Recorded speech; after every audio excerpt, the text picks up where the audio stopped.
किधर जा रहे हो? बस्ती में सारे आराम से जाओ सर। मधुबनी वाले क्या? All the best. बॉलीवुड अभिनेता सोनू सूद ने इंसानियत की मिसाल पेश की है। सोशल मीडिया में इन दिनों अपने काम की वजह से सोनू सूद छाए हुए हैं। लॉकडाउन के दौरान बसों के जरिए हजारों प्रवासी मजदूरों को मुंबई से देश के विभिन्न राज्यों में सोनू सूद ने पहुंचाया है। उन्होंने बस, हवाई जहाज और ट्रेन के जरिए 12,000 से ज्यादा मजदूरों को उनके घर भेजा। लोगों को घर भेजते समय सोनू खुद मौजूद रहते हैं। बस में भोजन पानी की पूरी व्यवस्था करते हैं। वीडियो में साफ तौर पर देखा जा सकता है कि किस तरह से मास्क लगाकर बसों में लोगों को बिठा रहे हैं। अरे हम लोग इधर फंसे हुए थे दो महीने से, कुछ काम धंधा है नहीं, तो उन्होंने हम लोग के लिए कुछ पैसे के बंदोबस्त किए हैं। हर बस वाले बंदे को बोलो एक पानी का, खाने का सब रखवा लेना अपने आप। बस्ती का आदमी सब उधर चलो, बस्ती वाले, हाँ बस्ती वाले उधर चलो। चला आप लोग किधर जा रहे हो? बस्ती में सारे आराम से जाओ सर। मधुबनी वाले क्या? All the best. अपनी फैमिली के साथ हम यहाँ फंसे हुए थे, अब जा रहे हैं। Reach their home safely. Hello God bless and घर भेजो। बहुत सारे लोग घर भेज रहे हैं। हम लोग घर जा रहे हैं। इतने दिन से यहाँ पे फंसे हुए थे।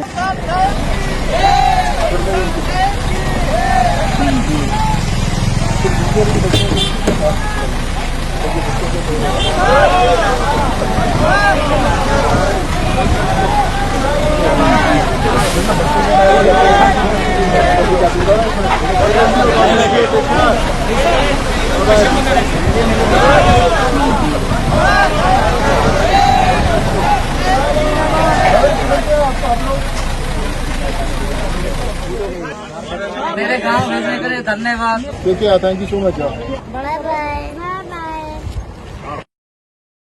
सोनू सूद ने लोगों को घर भेजने की मुहिम की शुरुआत कर्नाटक के 300 लोगों से की थी। उसके बाद उत्तर प्रदेश, झारखंड, उड़ीसा, बिहार सहित दूसरे राज्यों के अब तक 12,000 लोगों को वो उनके घर भेज चुके हैं। सोनू कहते हैं कि जब तक एक एक प्रवासी भाई अपने घर नहीं पहुंच जाता, तब तक उनकी ओर से चल रहा अभियान जारी रहेगा। रविवार को भी सोनू सूद ने मुंबई से सटे ठाणे से श्रमिक ट्रेन के जरिए 8 से ज्यादा श्रमिकों को और उनके परिवार के सदस्यों को उत्तर प्रदेश के प्रयागराज, इलाहाबाद, आजमगढ़, जौनपुर और हाजीपुर के लिए रवाना किया। प्रवासी मजदूरों को बसों से रवानगी के वक्त खुद सोनू सूद भी मौजूद रहते हैं। उसी तरह ट्रेन से मजदूरों की रवानगी के वक्त भी खुद सोनू सूद ठाणे स्टेशन पर मौजूद थे। सोनू सूद इस समय मुंबई में लॉकडाउन की वजह से फंसे प्रवासी मजदूरों को वापस अपने अपने घरों तक भेजने के काम में जुटे हुए हैं। वैसे तो तमाम सितारों ने कोरोना की इस जंग में आर्थिक और खाने पीने से जुड़ी चीजों से लोगों की मदद की है। इस वक्त सोनू सूद जो कर रहे हैं उसे सबसे बड़ा कदम बताया जा रहा है। सोनू सूद के नेक काम को देखते हुए ट्विटर पर एक फैन ने सोनू सूद की तुलना रजनीकांत से कर दी।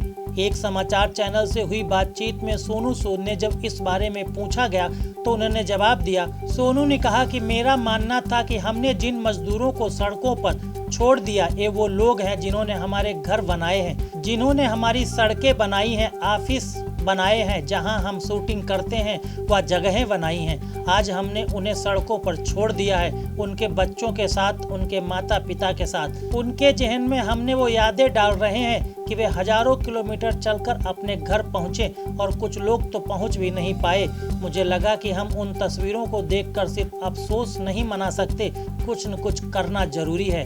उन्होंने आगे कहा कि हम हाईवे पर लोगों को खाना खिला रहे थे, तब हमें एक परिवार मिला जो पैदल कर्नाटक की तरफ जा रहा था।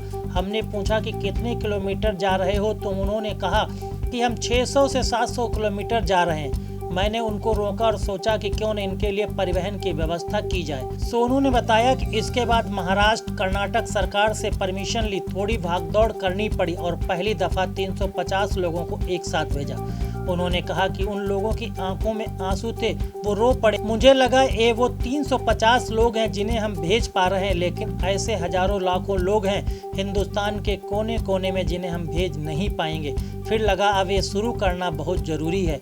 फिर हमने देश के लिए अलग अलग हिस्सों के लोगों के लिए बिहार, उड़ीसा, झारखंड जैसे तमाम सरकारों से बातचीत की।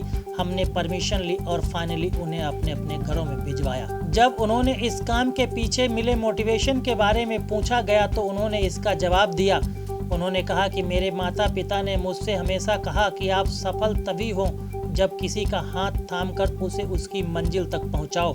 वो मेरी परवरिश थी और आज मेरी पत्नी सोनाली और मेरी फैमिली वो मेरे साथ इस काम में लगे होते हैं। मेरी दोस्त हैं जिन्होंने कोऑर्डिनेशन को लेकर हम घंटों तक बात करते रहते हैं। मेरी चार्टर्ड अकाउंट की पूरी टीम है जो दिन रात इसके लिए काम करती है कि कैसे उन लोगों को बाहर भेजा जाए। मेरे दोस्त हैं जो उन लोगों के बीच जाते हैं जिनमें से हो सकता है कोई कोरोना पॉजिटिव भी हो। मेरे लिए ये सब करना अकेला पॉसिबल नहीं था। ऐसे बहुत सारे लोग जुड़ते गए जो इस काम को करने की इच्छा लेकर आए। ऐसा ही मेरा कारवां बनता गया। खबरों का सिलसिला जारी रहेगा। देखते रहिए जनप्रवाद। नमस्कार।